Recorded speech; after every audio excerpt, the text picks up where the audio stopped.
In today's video, I am going to teach you how to use delays in your workflows, Hubspot.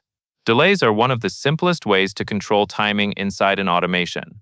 Instead of running every action instantly, you can pause the workflow for a set amount of time so the next step happens later. This is useful when you want to space out follow-up emails, give your team time to respond, or wait before creating another task. To get started, open HubSpot and look toward the bottom of the left side navigation. Click the three dots to expand more options. From that menu, choose Automations and then click Workflows. This takes you to the area where all of your workflow automations live. Next, find the workflow you want to edit and click the workflow name to open it.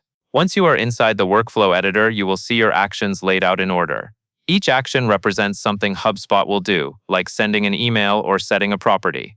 To add a delay between two existing actions, click the plus icon that appears between them. This plus icon is how you insert a new step at a specific point in the workflow, which helps you control exactly where the pause happens. After you click the plus icon, a panel will open on the right side. In that right panel, select Delay. Choosing Delay tells HubSpot to pause enrollment at this point before moving on to the next action.